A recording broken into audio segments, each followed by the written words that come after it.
what's your initial perception of our industry's ability to engage new business? We are thinking about where the industry is going to be in 2030. Between now and 2030, what's the fundamental thing you think we have to focus on as a marketplace?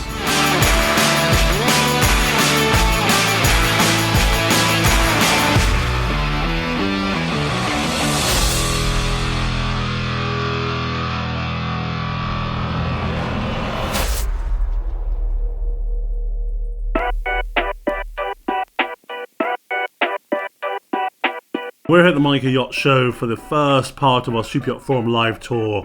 The plan is we'll be all over the world, going to different places, superyacht hubs, shipyards, marinas, anywhere there's something great and interesting to talk about, we'll be there. I'm looking forward to this. Monaco, here we come. What we're trying to do is make sure we have some interesting conversations with interesting people in interesting locations. Nothing gets more interesting than this boat today. It's the star of the show, obviously.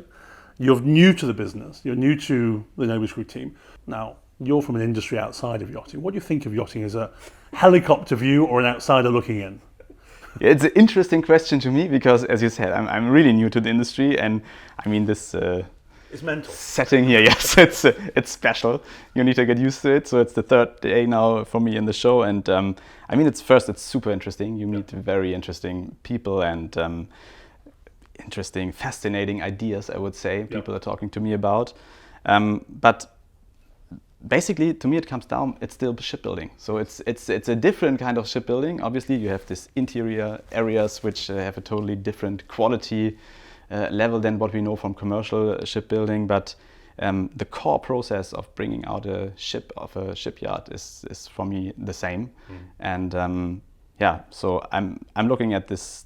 I'm looking at the industry very much at the moment, at least from this technical perspective. But what I'm learning within these 3 days is we need to adopt a little bit our mindset, or at least me as a person, to understand that the people in this industry are talking more about fantasy and very, very special, unique ideas than technic talk, which we have normally. In a way, what's interesting on that topic is that sometimes there are too many people who have an opinion that can interfere with the manufacturing process. External influences of advisors or intermediaries or people who think they're experts. In commercial shipping, that doesn't happen. Yeah, true. And I think that's one thing, a discipline that can come into this market that actually changes the way in which projects are looked at. That not giving too much control to external parties is something that I think NOBISKEUG will definitely benefit from, because it's probably one of the things that most shipyards who've disappeared have allowed too much control to lose from the shipyard. So part of our theme and our topic of conversation is 2030.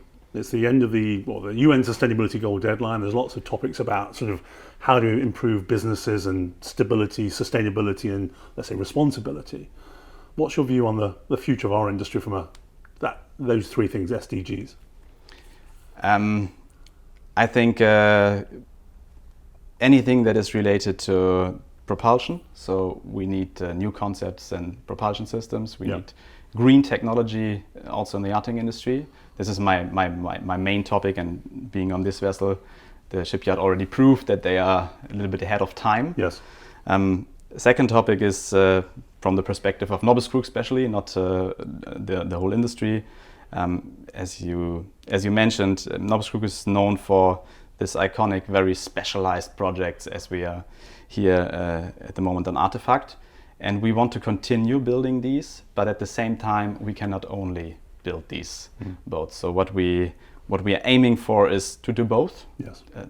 Once in a while, again and again, build such iconic projects. And my perception of the market is that the market is exactly this, requesting it from NOBISKEUG. So the chats I had here the last 3 days on the show, showing me that interest in such very specialized projects from NOBISKEUG, but we also need to build on what we can do in a more conventional and more less risk profile way than these outstanding projects. In terms of your understanding of where the market is today, what are you seeing?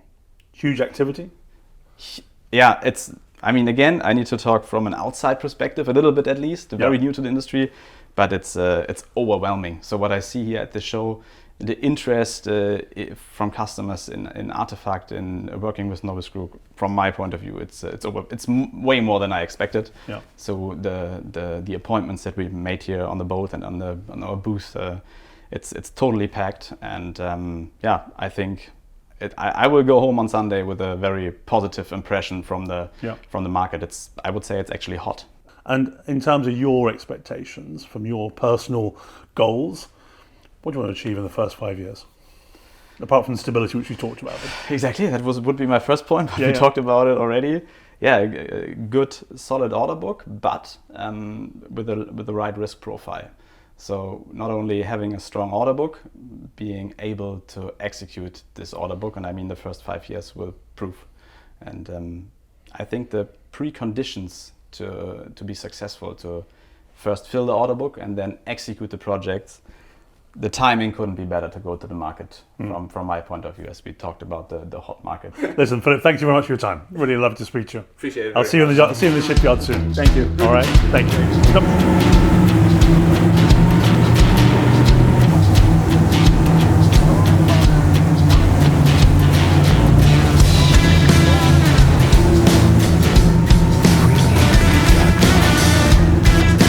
The research into what we are doing in hydrogen is from us, together with partners and the German government, and then you have to go out and find the person or persons that will take it to the next level. And we've been fortunate that we've been able to find it, and we discuss it with every single client. Yes, you can have all this, but you can also have this. And we explain it, and hopefully, well, probably not as well as we could, but it's up to them to decide, because ultimately what we do, we're a bespoke yacht builder. So we'll do it the way you want it, but it is our job to advise you of the things that you can do. And is that conversation along the lines of sustainability, goodness, altruism, or is it along the lines of performance, efficiency and optimization, or both? Well, those are not opposites, Lenny. They are cumulative. They combine. They combine. It's all those things. Yeah. And then done with a passion, because people like Lenny, they enjoy these new things because they take you to a different plane. Yeah. The energy availability is a little bit different if you go for something like fuel cells or alternative energy sources. With the diesel gen sets, they are highly dynamic, and you can install quite a lot of power in quite some small spaces. And this changes a bit with new technology, especially fuel cells. And range is an issue, and storage of hydrogen or methanol.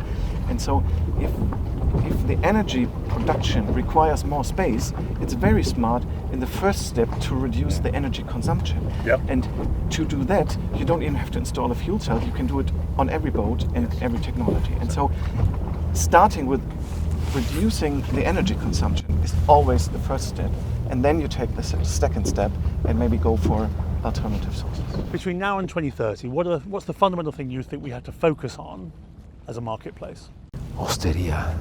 I think everybody would tell you that we have to be environmentally more careful in every possible regard, from what we just said, from paying attention to lights and AC and all those things, to consuming less, being more efficient. I think that's should be number one responsibility of everybody.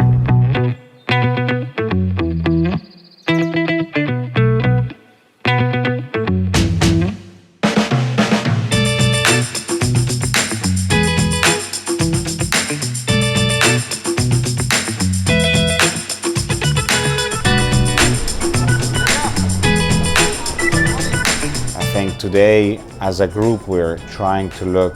Sustainability is the let's call it the buzz underneath and clear, but we need to also think about a lot more things. We need to stop talking only about sustainability. We need to talk about harbors, how to do them, how to make them sustainable, how to make them even more connected to the city, because a harbor is good fun. Look at this, you got a lot of people walking around, they like it, you know. Also, if you can't own a boat, it's nice to walk around. When I was a kid, my dad would take me on the dock and we would look at boats. It's beautiful things. So so this is to say there has to be a holistic approach. It cannot just be the product. I see another problem out of the product, which is that sustainability now is bringing all the authorities, governments, to make some laws, for example, that will allow less and less to stay at the anchor in the bays, close to the shore, close to the beaches, like that. And at a certain point, this will be, in my opinion, too much, in the sense that probably you will have less interest in owning a yacht if you have to stay, let me say, 300 meters, 500 meters from the coastline. At that point, you say, okay, what's the fun? What's the point? Where is the fun? So I think we should also, let's say, work with the governments, trying not to be too extreme in those laws.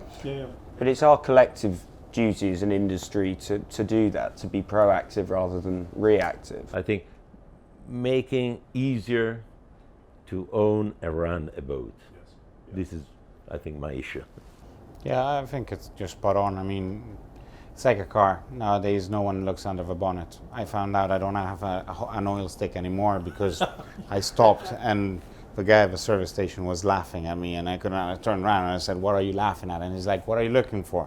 I'm like, "The oil stick?" And he's like, "That car, how long have you had it?" "Oh, 3 years." Yeah, they don't have oil sticks anymore because no one looks under the bonnet anymore.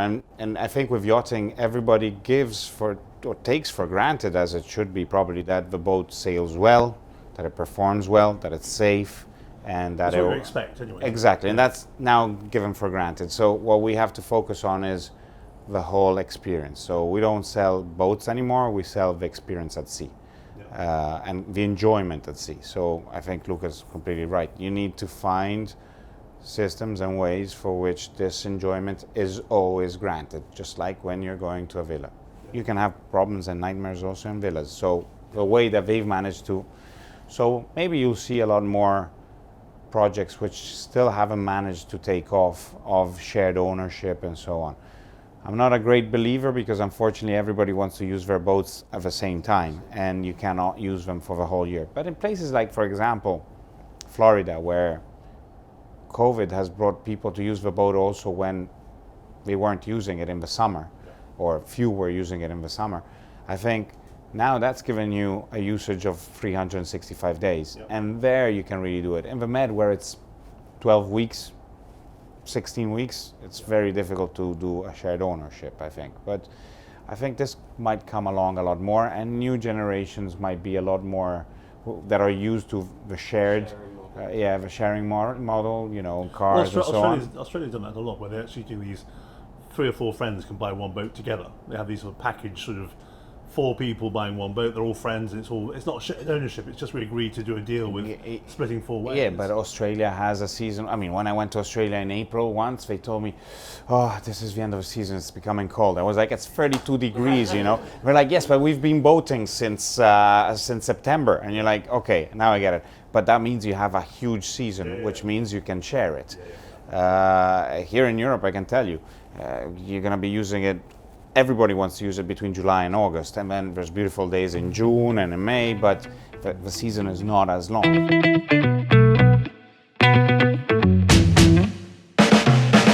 We're here this afternoon with Thomas and Enrique from Damen Yachting. Gentlemen, thank you for having us aboard, as it were. Welcome. Welcome.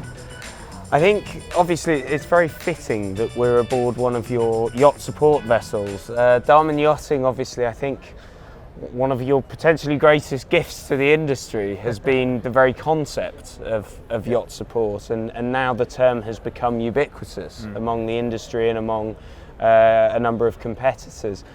Does the yacht support vessel mothership proposition, are we seeing potentially a shift in the way owners use their yachts and the way they operate their yachts with this support vessel concept?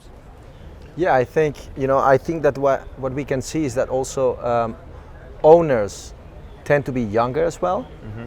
So then there is also a direction in which the owners are more active They like to do more water sports. They like to, you know, they are even themselves sometimes heli pilots. You know, they like to drive their own helicopters, their own tenders, their own toys.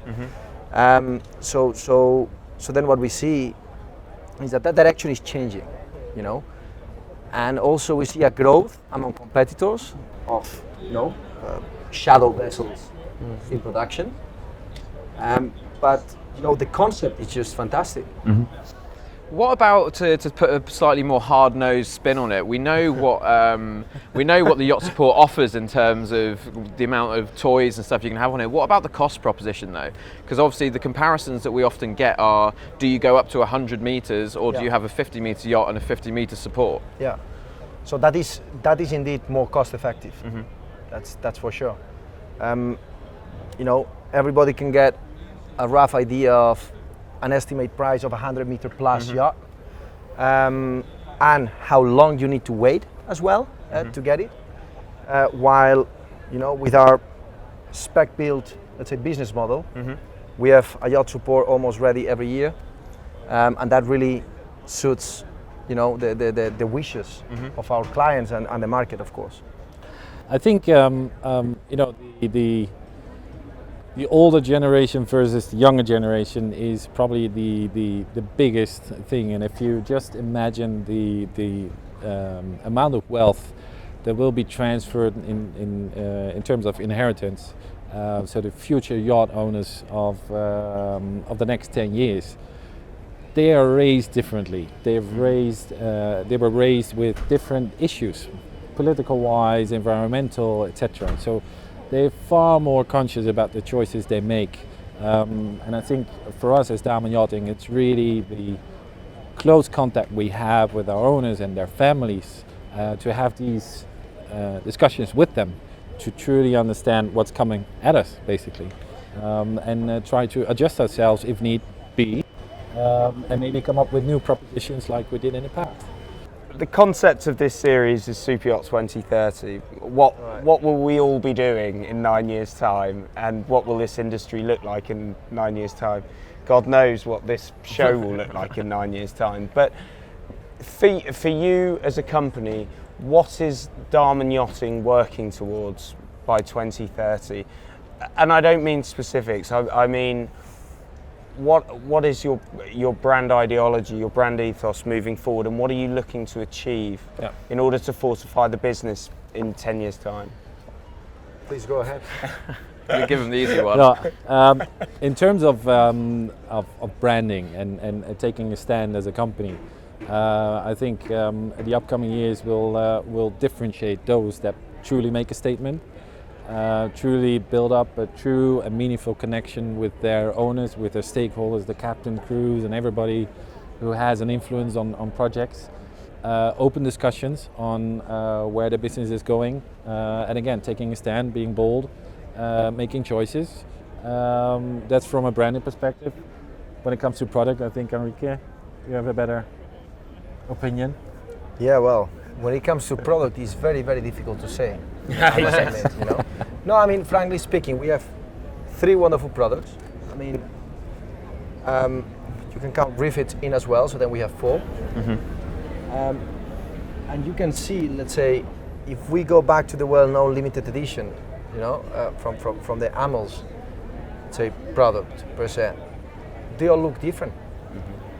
And they have been all an extreme success.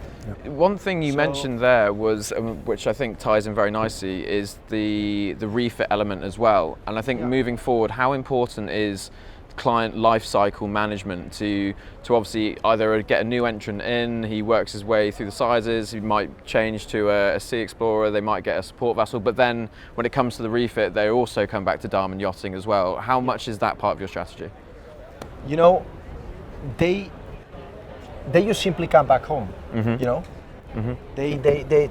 they received an excellent product, let's say a few years back. They want to do some changes, and they are giving us full trust because they know they are coming back home, and they know what we are capable of. So that's how I would basically Summarize it, yeah. Yeah, well, it's a very confident way to summarise it as well. We've got a good product, we know what we can do, and you're welcome to come back. And why bring it somewhere else? Exactly. Yeah.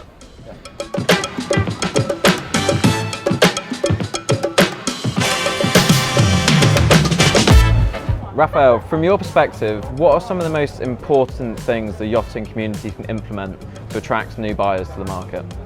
Well, I think, the last, I'll say 16 months, 18 months, right, have been quite a revelation for the industry without really looking, we always look for new customers, sorry, but without really doing more initially than we used to do. We saw a lot of new customers coming because of the pandemic itself, and this need to go and explore and maybe take that opportunity which people have been thinking about for years, and suddenly they realize, hey, you know what, we've got to do this. Do you think this growth that we've seen in terms of new entrants particularly is sustainable for the next few years, or is it just going to be a sharp spike in business? Well, I think we need to look at it in a different angle. First and foremost, I believe people were seeing yachting as something out there, which is not necessarily reachable to them until COVID. And then they realized, because all the messages which we've been diffusing out there, that actually to charter a yacht is not that complicated, as to say, and not necessarily more expensive than doing on a luxury cruise lines or on a luxury resort on land. So they started to realize, and because of these restrictions related to the pandemic, then they say, okay, let's try this year. And they realize this is great, actually. This is something we should have tried before. And that being said, you also see, the growth of wealth in the world is still rising. And we see the gap between the growth of wealth against the growth of yachting is still quite important. So I think to be on the positive outlook, this is quite a good sign for us going forward.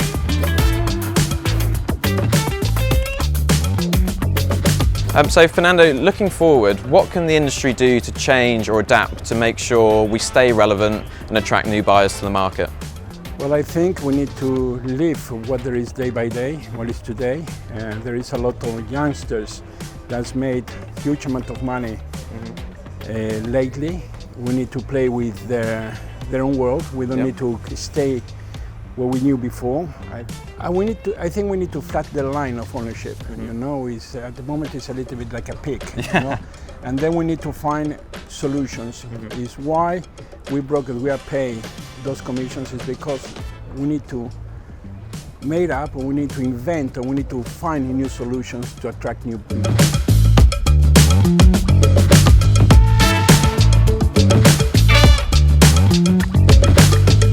That engagement with what's underneath the boat, is that something that you're seeing a lot more of, and is that kind of the key for us to keep, developing our awareness of the marine environment? Exactly. People are not aware of what's going down below the surface. Yeah, and I think that's something I've always noticed on board it was always the most challenging time when you take the owner or the charter guests for a dive and you just show them what the anchor's doing to the bottom, for example. Exactly. How much plastic, how much rubbish there is on the bottom, and it could be quite shocking, quite confronting for people to really see this is the result, this is the impact we're having, and it happens every single day. Yeah. And I think that, so we have to, as well as being beautiful pieces of art, it's also important to show everything else, right? Exactly. That's something we can't deny. It's what we're doing to the planet. And we need to get people more aware, more engaged.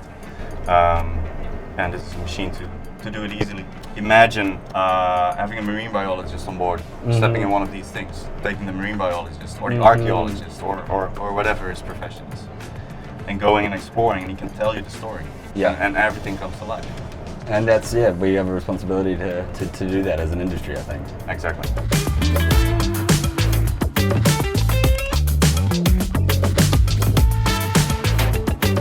Big question is then, how do we get new buyers, whether they're new build, brokerage or charter, into the market? I think charter is really that's the area of the market that's going to bring more people in, and it's a very, very large, potentially large market. Sure. So our job is to go out really fishing to try to find those clients to come in. Sure. And we're fishing in lots of new pools, and I think we'll see over the next 5 years the industry is going to really take off and develop. Could you give me an idea about those new pools? Is that new biodemographics, geographies in terms of cruising locations? Is it pushing governments to open up to yachts? I mean, there's so many strings to it, but what are the sort of major pools that you're talking about? I don't think, I mean, new cruising areas are always exciting, and you have a certain number of clients who want to go down to the Antarctic, or they want to go into the Pacific, but generally the cruising grounds are unlikely to change in terms of demand, but it's really finding the new clients. And when you look at the wealth curve in the world, which is going up like this, but the super yacht curve is much flatter, and so there's a big chunk of the market there, and it's really an awareness that we need to bring to those wealthy people to let them understand what yachting's all about. You mentioned the flattening of the curve in yachting in comparison with ultra high net worth growth. Over the last 18 months, so far as I'm aware anyway, there's been actually a lot of new entrants to the market. Do you think that's something that's going to stay? Is that a trend that we're seeing now, or is that post-pandemic euphoria? Can we expect that curve to start becoming a bit more exponential? I think a lot of it is pandemic driven. Yeah. Pre-pandemic, clients felt that they were bulletproof, immortal, and could carry on working. And when they get older, they will then enjoy the fruits of their labour. And I think what the pandemic has shown, or shown our clients, is actually, they're not bulletproof. Actually, they're vulnerable. They're not immortal.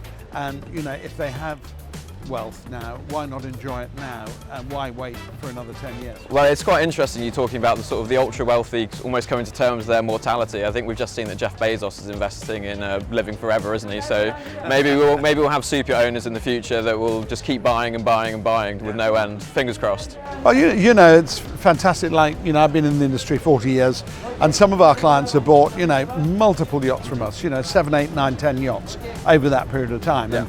And now we've got their children who are coming in. And, it's very much a family market. It sounds like it's, one very wealthy lady or one very wealthy man, but it's very family driven at the end of the day, our market.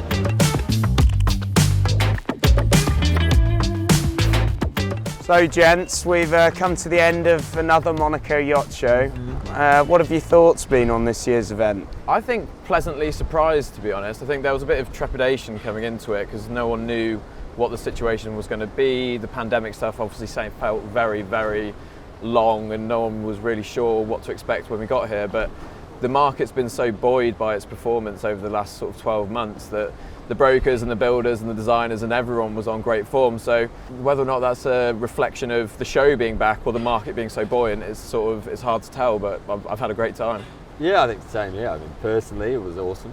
But also I know every show, everyone you ask always says they're crazy busy. Yeah, exactly. That answer never changes. You never speak to anyone that goes, yeah, it's been a bit average actually. Yeah.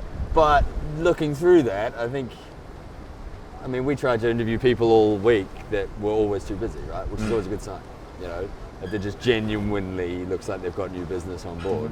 And so, yeah, I think there was a lot of that. I think that us three can't have a conversation on camera without a little dose of cynicism. Yeah. Well, that was the light version. Yeah.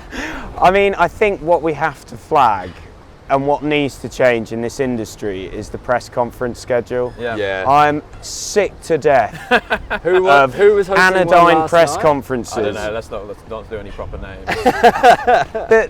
I'm sick to death of the anodyne press conferences saying not particularly much, stretching out the show and complicating matters. There's an expectation we have to be there. It's taken badly if we're not, but we're here to do the yacht show, to network, to do business, to have client meetings face to face. But I suppose going back to the show itself, from my perspective, it was a bit of a litmus test for the industry getting back together. I think Cannes potentially came a little bit early, but and obviously it isn't the core focus for our end of the market, but it seems to have paid off. I mean, from a personal point of view, obviously, the great news is that I think that it's super encouraging for future events, including the Superyacht Forum. Yeah. But ultimately, I think it's been a positive week. Yeah, and I think as a beginning of our sort of live tour series as well, it serves as a great starting point because, as you say, Monaco it remains the best shop window for the market. What I've been really pleasantly surprised by is how well the industry has received the Forum Live concept and the quality of conversation. I know that historically a lot of the big guys are quite guarded in terms of being put on the spot. There's a lot of pre-approval, copy approval, that sort of thing in the industry, but I was really impressed by how candid a lot of the sort of top stakeholders were this week. But it's a complete antithesis to what you're saying about the press releases in terms of the content. We were actually speaking to the same companies that did press conferences in some instances. Yeah. And as soon as you tell them that you're not going to be talking about products and you're talking about the industry, suddenly you have people and businesses that really understand the market and actually really have a lot to offer in terms of information. Well, homeward bound now, lads, but thanks and on to the next one. Oh. I want to just join this conversation, guys. Sorry about that. I couldn't resist. He is here. These three guys have had such a wonderful time, haven't you? Yeah. Amazing. Yeah. That's been wonderful. So what I want to just ask you is, what has been your highlight? Well, what's been the highlight this week? Apart from having less problems. My highlight of the week, do you want me to be honest? Yeah. Is getting the exclusive from Alberto Galassi on the Haaland transfer situation. Yep. Good. Jack? Sailing yachts are still pretty close to my heart, and so even though I'd like to see more rigs here in the future, it was getting to get on board the new Baltic and the new Southern Wind and actually really talk to them, because I think that's coming along a long way, and it was just really good to see that sector, after we lost a lot of good manufacturers from sailing yacht sector, that's really coming back. So yeah, I love that. Rory? I think probably landing in Nice and realising that I hadn't messed up all the forms you needed to get in the country. I think once we hit terra firma and I realised I wasn't going to get told off, I was settled and ready to have a good time. Good stuff, good stuff. So that was the start of the Superyacht Forum Live, and I think what is quite interesting is these three guys did an amazing job. Our film crew's been amazing, and we'll be on tour probably for the rest of our lives at this rate because we love it. So see you very soon, and that cloud may be an omen to the market, we never know, but at the same time, we'll be here next year and have a great time. Thanks guys, it's been amazing. Thanks,